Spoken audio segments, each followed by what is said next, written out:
सबका वेलकम करती हूँ। अब भैया के शब्द तो और ही कमाल के होंगे, सब ध्यान से सुना, बहुत सुंदर बोलेंगे भैया। थैंक यू, वेलकम आपका। माखन भैया को पहले ही थैंक यू कर दो।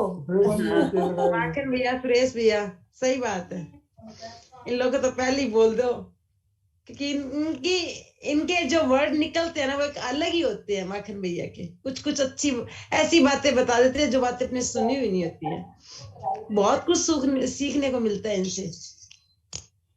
सभी को तो सभी प्लीज अपना वीडियो ऑन रखो और भैया की बातों को ध्यान से सुनो, वो क्या कहना चाहते हैं देश के लिए। सभी को सादर प्रणाम। हर राष्ट्र के जीवन में कुछ अवसर, कुछ दिन ऐसे आते हैं जो बड़े गौरव के होते हैं। कुछ दिन कष्टप्रद भी होते हैं और कुछ आत्मस्वाभिमान के, आत्मचिंतन के दिन होते हैं।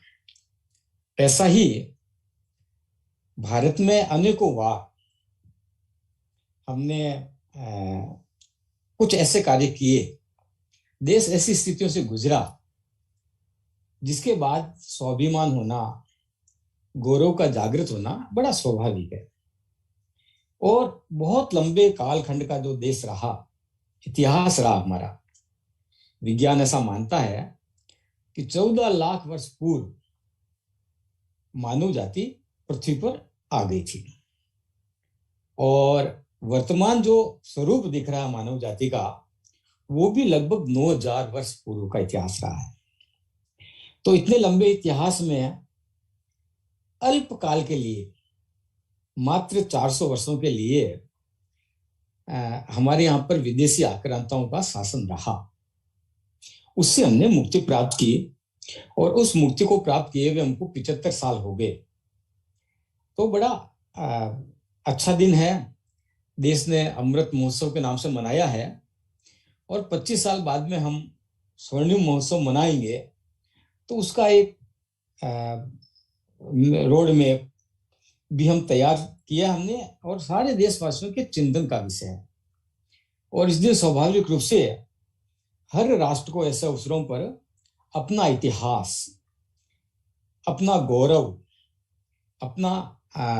अपने मानदंड और अपनी संस्कृति का विश्लेषण करना चाहिए, चिंतन करना चाहिए और एक स्वाभिमान जागृत करके देश को आगे बढ़ाना चाहिए। अब मैं थोड़ा सा क्लियर करूंगा, राष्ट्र किसे कहते हैं।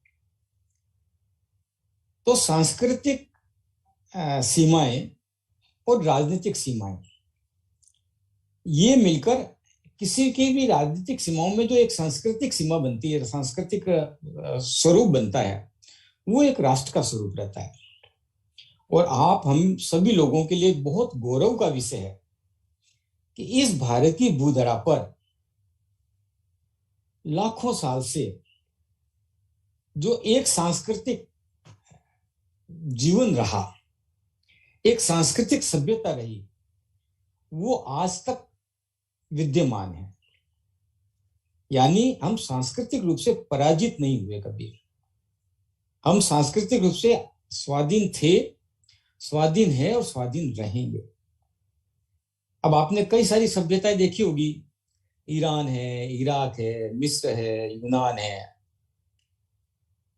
वहां कभी और दूसरी तरह की सांस्कृतिक सभ्यताएं हुआ करती थी, लेकिन समय के साथ वो संपूर्ण रूप से नष्ट होकर अन्य प्रकार के सांस्कृतिक जीवन बना।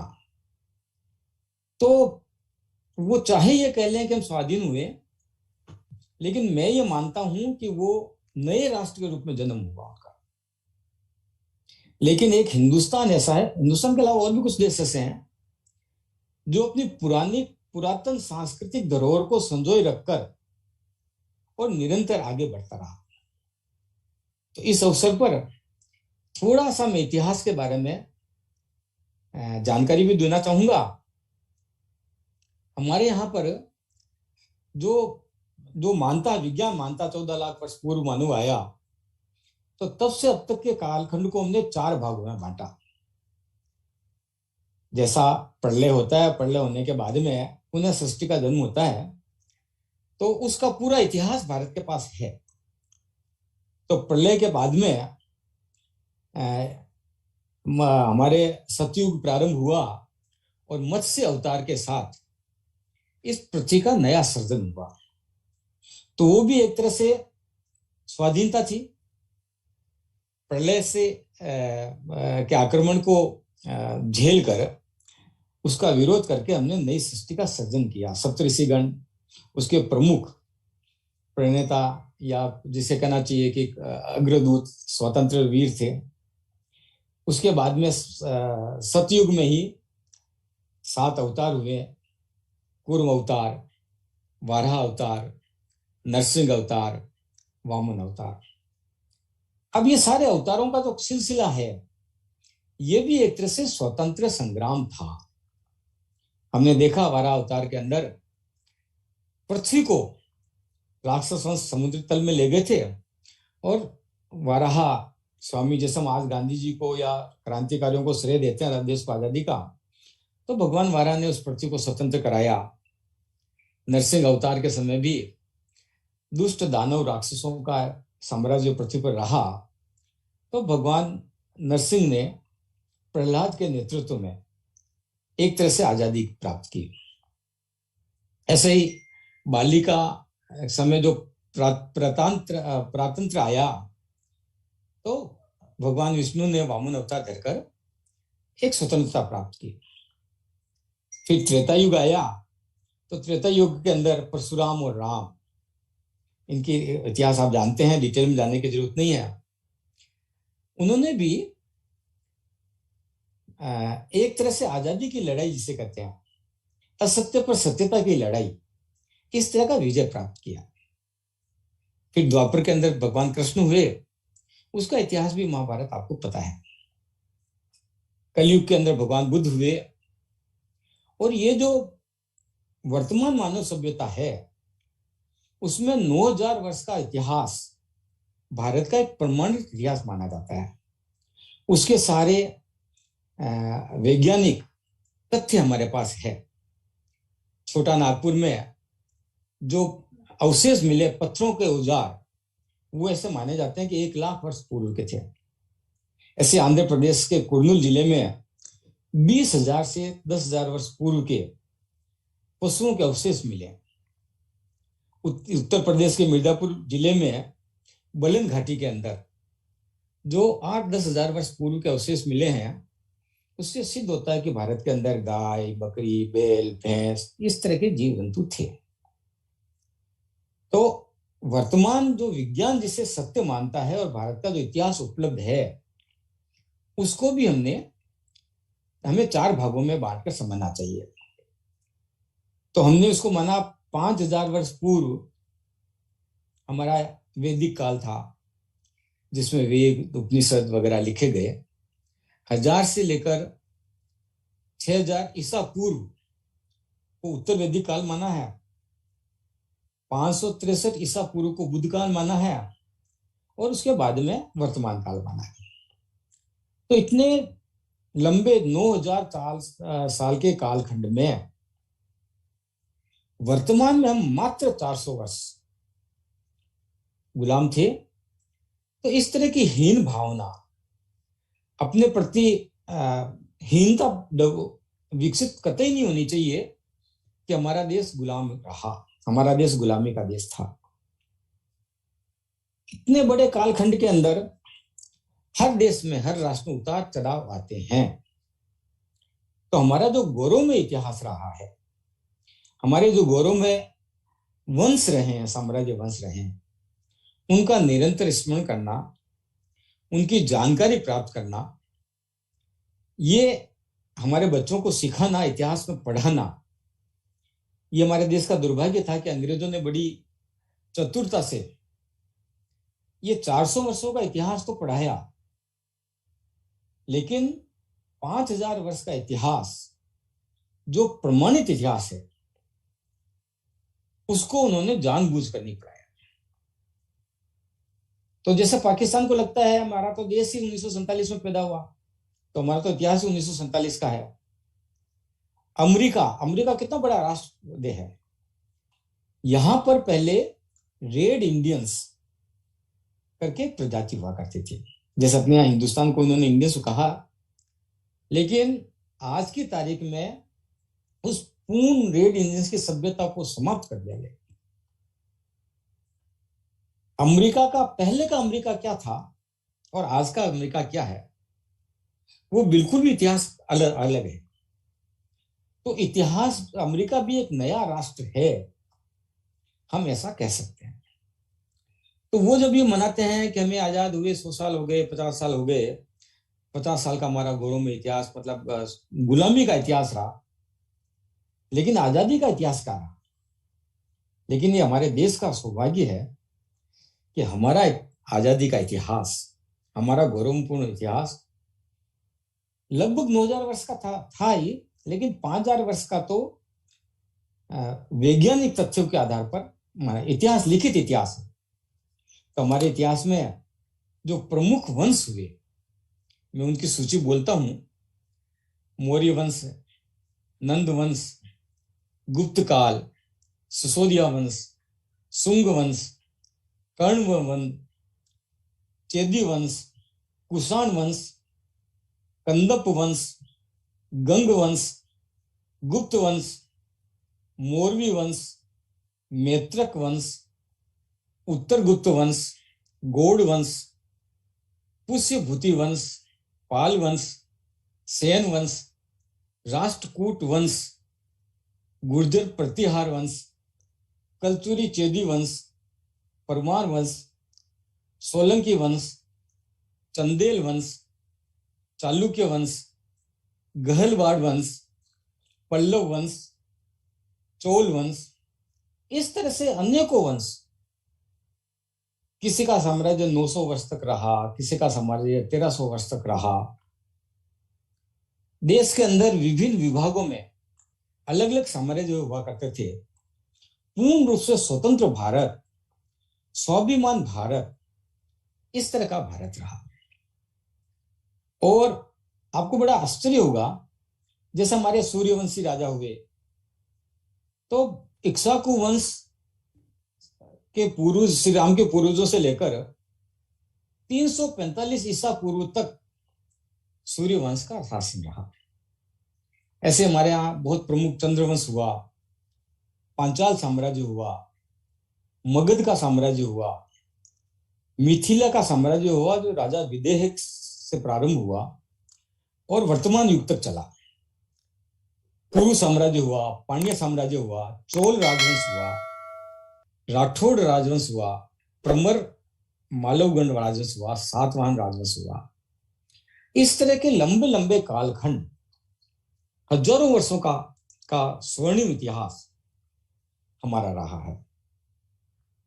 हिंदुस्तान एक ऐसा देश है जहां अकूट धन संपदा, यानी इकोनॉमी के अंदर, आज जैसे अमेरिका को इकोनॉमी का प्रमुख राष्ट्र माना जाता है, जापान और ब्रिटेन को माना जाता है, ऐसे हजारों वर्षों तक सोने की चिड़िया, यानी आर्थिक दृष्टि से परिपूर्ण समृद्ध ऐसा राष्ट्र हमारा रहा। और ज्ञान के अंदर तो कोई तुलना ही नहीं रही।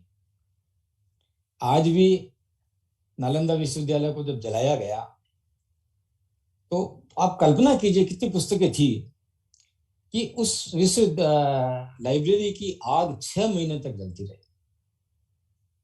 6 महीने तक वो पुस्तकें जलती रही। कितना जबरदस्त ज्ञान! और इसीलिए देश को जगत गुरु भी माना, यह गौरव हमको प्राप्त हुआ। इससे पूर्व कई विदेशी शासक, विदेशी साम्राज्य हमारे आए, जैसे फारसी, हक्कामनी साम्राज्य, सिकंदर और सेल्यूकस, हेलेनिस्टिक यूथिडेमिक साम्राज्य, शक साम्राज्य, हिंद पहलवी साम्राज्य, कुषाण साम्राज्य। जैसे भी अंग्रेजों और मुसलमानों का शासन रहा ना, इसी तरह ये सारे शासक जिनके नाम बताए मैंने, ये ईसा पूर्व 600-700 वर्ष पूर्व हमारे देश में आए। इन्होंने हमारे देश के कुछ भागों पर कब्जा करने का प्रयत्न किया, शासन भी किया, लेकिन हमारे हिंदू संस्कृति की एक विशेषता रही, हिंदू संस्कृति की एक पाचन शक्ति थी कि हमने इन सारे साम्राज्यों को हमारे अंदर पाचित कर लिया। आज जो शक थे, हूण थे, वो अलग से दिखाई नहीं देते, वो हिंदू संस्कृति का भाग बन गए। तो समन्वय का, हमारे संस्कृति का प्रभाव विदेशी आक्रांता होने के बाद भी हमने उसको हमारी संस्कृति का अंग बना लिया। इस तरह की समन्वय वाली, इस तरह की पाचन शक्ति वाली संस्कृति, गौरवमय संस्कृति हमारी रही। लेकिन हर देश का अच्छा बुरा समय आता है। हमारे यहाँ पर जब तक सांस्कृतिक साम्राज्य की स्थापना रही, सांस्कृतिक साम्राज्य उच्चकालीन रहा। देश में कई छोटे छोटे राज्य थे, अलग अलग वंश थे, मैंने कई सारे वंश बताए। जैसे इसके अलावा भी पल्लव वंश है, कंदव वंश है, राय का साम्राज्य है, पुष्यभूति साम्राज्य है, चालुक्य साम्राज्य, ऐसे बहुत सारे साम्राज्य, तोमर राजवंश है, चंदेल राजवंश है, ऐसे बहुत से साम्राज्य। मतलब ये लिस्ट बनाऊंगा तो ये लिस्ट भी कम से कम 30-40 मिनट ले लेगी। तो हम जब आत्मावलोकन करते हैं इस छोटे से 400 वर्ष के कालखंड की, जब हम का अध्ययन करते हैं तो हम पाते हैं कि जब तक हमारी सांस्कृतिक दृढ़ता, हमारे सांस्कृतिक संस्कार और हमारा सांस्कृतिक राष्ट्रत्व हमारे रगों के अंदर था, हमारे जीवन में था, तब तक हम स्वाभिमान के साथ जिए, स्वाधीनता के साथ जिए, विश्व के अंदर प्रथम इकोनॉमी, प्रथम ज्ञान, वीरता से परिपूर्ण विश्व गुरु के रूप में जिए। लेकिन जब हमारा सांस्कृतिक पकड़, सांस्कृतिक संस्कार कमजोर हुए, तो उसका लाभ उठाकर सबसे पहले जो मुगलों की आंधी पूरे विश्व के अंदर आई, उसमें हमारे देश में 1526 में लगभग 2/3 देश पर मुगलों का शासन हुआ। और मैं ये कह सकता हूं बाबर इसका पहला बड़ा शासक रहा, और उसकी 18-20 वंशावली चली, लेकिन सबसे ज्यादा प्रभावशाली शासक औरंगजेब रहा, जिसने 1707 में राज्य किया। अब देखो यहां भी क्या हुआ, अंग्रेजों ने 1707 के अंदर औरंगजेब के हिस्से से देश का 2/3 भाग निकल गया था। लेकिन अंग्रेज क्या कहता है कि जिस पर दिल्ली का शासन वही देश का राजा, यानी उसने पूरे देश को गुलाम रखा, इस तरह का पढ़ाया गया उनको। केवल 181 वर्ष तक अंग्रेज आतिथ्य ने हमारे पर शासन किया। जहां जहां भी इस्लाम की आंधी गई, जैसे मैंने बताया Syria, Iran, Iraq, Afghanistan, Saudi Arab, वहां पर उन्होंने उस धरती के भूभाग को ही गुलाम नहीं बनाया, वहां के सांस्कृतिक राष्ट्र को भी गुलाम बनाया और संपूर्ण समाज को इस्लाम में कन्वर्ट कर दिया। आज वो सारे राष्ट्र इस्लामिक राष्ट्र हैं। कोई ये गर्व से नहीं कह सकता कि मेरा पुराना 5000 वर्ष पूर्व, 7000 वर्ष पूर्व का जो सांस्कृतिक राष्ट्र है वो आज जीवित है। लेकिन हिंदुस्तान एक ऐसा देश है जिस पर बहुत ज्यादा अत्याचार, तलवार का डर, पैसे का डर, आपस में लड़वा कर बहुत प्रयत्न किया गया कि यहाँ के सांस्कृतिक राष्ट्र को समाप्त कर दिया जाए। लेकिन हमारा गर्व है कि हमारा राष्ट्र, सांस्कृतिक भारत, तब भी आजाद रहा। फिर 26 अगस्त 1608 में पहली बार मुसलमानों का एक समूह, नहीं सॉरी, अंग्रेजों का एक समूह सूरत के बंदरगाह पर उतरा। जब 1707 में अंग्रेज औरंगजेब कमजोर हो गया तो पुर्तगाल, डच ऐसे कुछ लोगों ने देश के विभिन्न स्थानों पर अपना साम्राज्य स्थापित किया और भारत के बहुत सारे प्रदेश आजाद हो गए। अंग्रेज जब ये आया था तो शुद्ध व्यापारिक नीति से आया था। वो पूरे विश्व के अंदर व्यापार करने के लिए गया, लेकिन अनेकों विश्व में के भागों में तो सांस्कृतिक मूल्य थे ही नहीं, राष्ट्र की भावना थी ही नहीं, तो बड़ी आसानी से उन्होंने उसको गुलाम बनाया।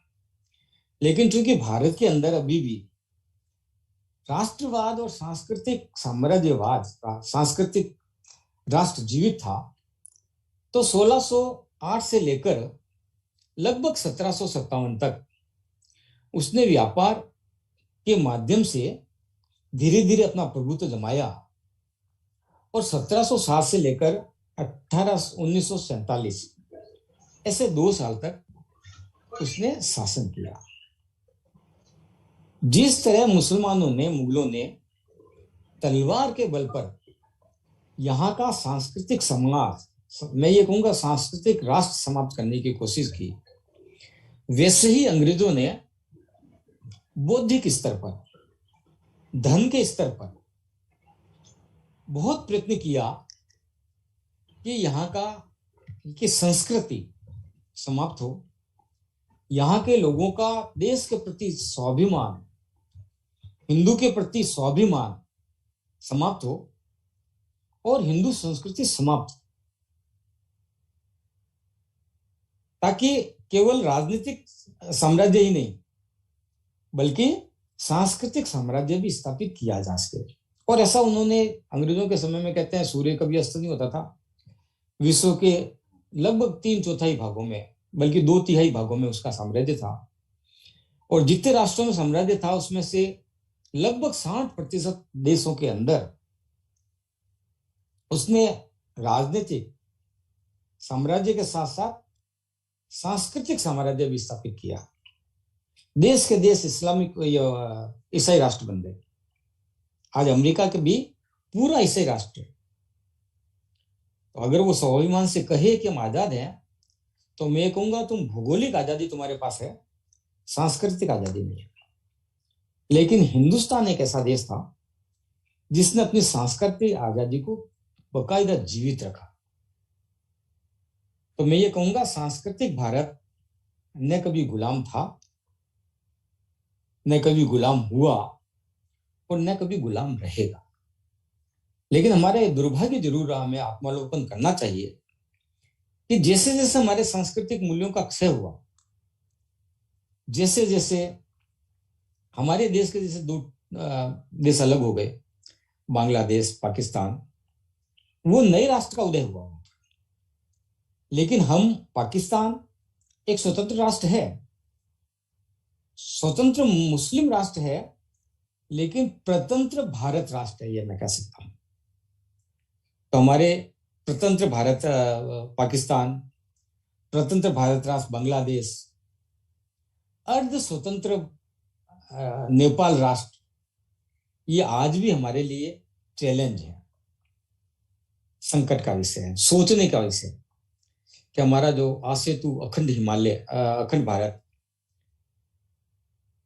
हिंदू कुश पर्वत से लेकर कन्याकुमारी तक राजनीतिक रूप से और सांस्कृतिक रूप से एक उन्नत भारत था, समृद्ध भारत था, सोने की चिड़िया था। वो आने वाले समय में हम कैसे वहां तक पहुंचे, इसका संकल्प लेना और एक छोटे से कालखंड में जो हमारी गुलामी आई, उसमें भी हमारे बहुत सारे वीर पुरुष, महापुरुष, क्रांतिकारी, भगत सिंह, चंद्रशेखर, राजगुरु, सुभाष चंद्र बोस, अरविंद, नेहरू, गांधी, खुदीराम बोस, मदनलाल धिंगरा, तिलक, मदन मोहन मालवीय, लाल बाल पाल, ऐसे अनेकों क्रांतिकारी, अनेकों संत, विवेकानंद, दयानंद, जिन जिन लोगों ने भी सहयोग किया, उनका इतिहास पढ़े उनका स्मरण करें और भविष्य में हमें हमारा अखंड सांस्कृतिक एवं राजनीतिक भारत प्राप्त हो, इसका संकल्प लेकर आज हम इस दिवस को मनाएं। जय हिंद, जय भारत। बहुत सुंदर भैया, कहते ना तिरंगा है तो शान है, और तिरंगा है तो हमारा हिंदुस्तान है। बहुत सुंदर पिचैत्र में महोत्सव पर आपने बहुत सुंदर बातें बताई। हर घर तिरंगा, घर घर तिरंगा। वेल, थैंक यू भैया। नेक्स्ट में सुरेश को इनवाइट करती हूँ कि आज के प्रोग्राम को लेके भैया 2 शब्द आप भी बोलो। सुरेश भैया। जय श्री कृष्णा। आवाज आ रही है क्या मेरी? आ रही है। आवाज आ रही है? गूंज रही है। आज आवाज आ नहीं रही, आपकी आवाज गूंज रही है। चिंता मत। या तो लाल किले से मोदी की आवाज गूंजनी चाहिए। देश आजाद हुआ, उसकी खुशी में आवाज तो गूंजेगी ना। आए हुए सबका बहुत बहुत स्वागत है और बहुत सुंदर सुंदर देशभक्ति के गीतों से सबने सुनाए, बहुत अच्छा लगा। और गोयल जी ने तो पूरा इतिहास ही उठा के हजारों साल का बताया। ये भी हमारे लिए सौभाग्य की बात है। हमारे साथ में गोयल जी जुड़े हुए हैं और हम सब बड़े भागी हैं जो हिंदुस्तान में हमारा जन्म हुआ है। जिस देश के अंदर गंगा हो उस देश का क्या कहना, और सारे जहां से अच्छा हिंदुस्तान हमारा, ये तो आप सबको मालूम ही है। और कांताबाई तो इतना बढ़िया हमारा प्रोग्राम हर बार करती है, जिसके लिए 100 बार हम इनका भी अभिनंदन करते हैं। और इसी तरह हर मंगलवार को सब जुड़ते रहे बहुत सुंदर सुंदर भजनों के साथ। यही हमारी शुभकामना है। जय श्री कृष्णा।